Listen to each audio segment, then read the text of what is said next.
Everyone's there. I'm going to read this and follow along. The words may not be exactly the same. There's a few different translations. They say things a little differently. But mine says, "And at the time of the offering of oblation, Elijah the prophet came near and said, O Lord God of Abraham, Isaac, and Israel, let it be known this day that you are God in Israel, and that I am your servant, and that I have done all these things at your word. Answer me, O Lord, answer me, that this people may know that you, O Lord, are God, and that you have turned their hearts back. Then the fire of the Lord fell and consumed the burnt offering and the wood and the stones and the dust, and it licked up all the water that was in the trench.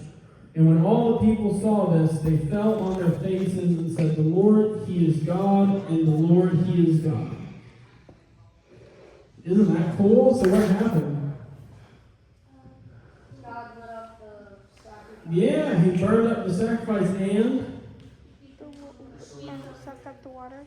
and the wood that the sacrifice was on, and the stones, and the dust that was left over, and the water in the trench. What God is the one who sent the fire down and burned up Elijah's offering. That's why Elijah made fun of the other people. Well, Elijah. Well, technically, yeah, Elijah would not have technically been a Christian because Jesus had not been born yet. Jesus is the Christ, which is what where we get the word Christian from. So the Christian actually started from the Romans as a derogatory term used about those who followed Jesus, and then we were just like, well, own it, you know what I mean? So that's how the word Christian came about. But yeah, so Elijah was Jewish. He was an Israelite. So, and I don't know, he was picking on them. I don't think picking on people is necessarily a sin. I think he was just trying to point out to the people, in good faith, I think he was trying to point out to the crowds around him, look how ridiculous this is. Look how ridiculous this is, believing in this God who you think will pay attention to you because you're hurting yourself and because you're acting this crazy, acting like fools to try to get your God's attention. It's crazy, isn't it silly to believe in a God that would make you do something like that, right? So, God is all powerful, right? And He won that contest unequivocally. Oh wait, that's something we're not doing.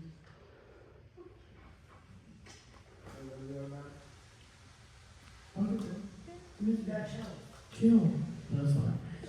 There's stuff in here that I'm not doing because I think it's silly. So the prophets that competed against Elisha worshipped an idol named Baal, who was a made-up god, and he had as much power as any other false god would have, right?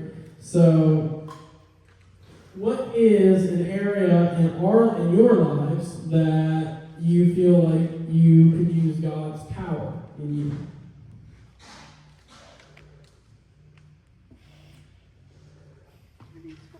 To be kind when people get on my nerves. Yeah, that's a good one.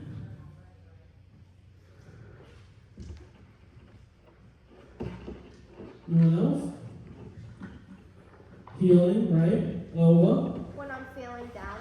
Yeah, when you feel sad, when you're upset.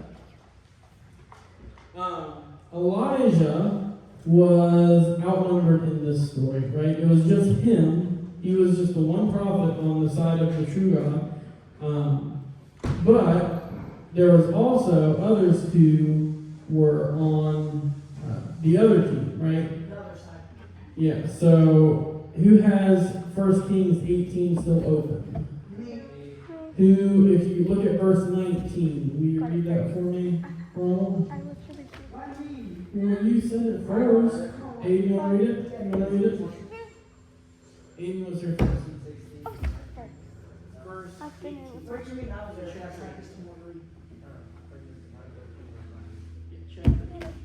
Verse 19.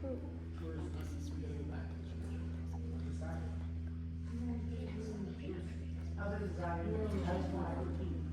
So this is 1 Kings 17. This is 18 down to.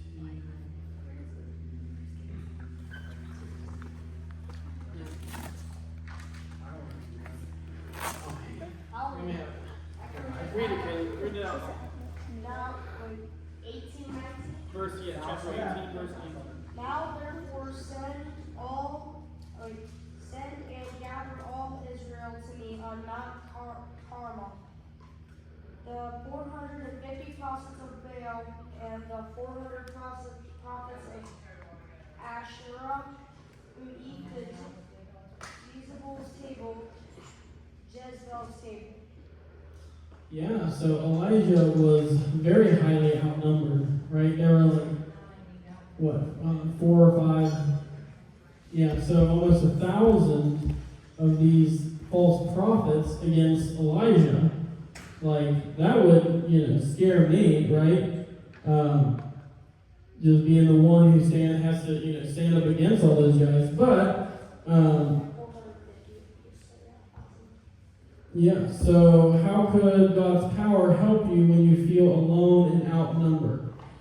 Right? So Elijah wasn't scared in this story. But there was another guy who was. His name was Obadiah. He was a guy who loved God, but he worked for the evil king who followed Baal. And he was afraid that the king would kill him because he followed the true God. So how could God's power help you when you feel afraid? Yeah, give you bravery. Yeah, he can protect you. Right? Anyone else? Isaiah said he'll help us be brave, right? No, I said strong. Oh, strong, yeah. Oh, yeah, brave, help us be strong. Right? So whether we're alone, afraid, or have other problems in our lives, God is all powerful. And we can turn to him and believe that he's stronger than anything that we're up against, right? So, who has something that they wish for? We ever ask God for something that we want really bad? We ever ask God for things?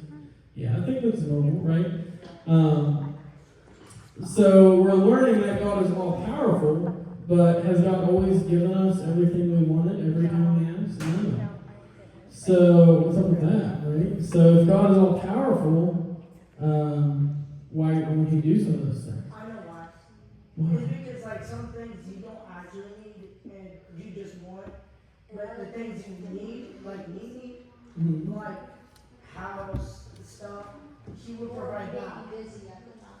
Well, God is everywhere, and he is definitely not too busy for us, right? God is outside of any sort of realm that we can comprehend as humans. Yeah, God is everywhere all the time, and he's not going to get busy. But he does know everything as well, right? God is all-knowing. And remembering the verses, right, that we just read about the contest between the prophets of Baal and Elijah, why did God light that altar on fire? To turn the other people to him. Yeah. So after thinking, like, God wasn't just doing what Elijah wanted for his sake, God was showing all those people there who he was. Right? So we often hear that God is all powerful and think of God like this magic genie in a bottle, right? Where we just go to him with our wish list, right? This is what I want. Give me this. Let me have this. Let me do this. Let me do that, right? But and God does like to give us things, right? Don't get me wrong there. But that's not what his power is about. It's not just like a vending machine you go to and just ask for what you want. God's power is to show those who don't know him who he is, right? So God gives us things that will help us show others who God is, right? And of course he will give us things that we want sometimes, but not every time.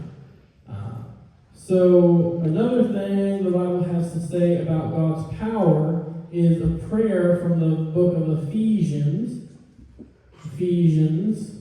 It's a hint. Ephesians, chapter 1, verse 19. Ephesians. And I'm telling you to look for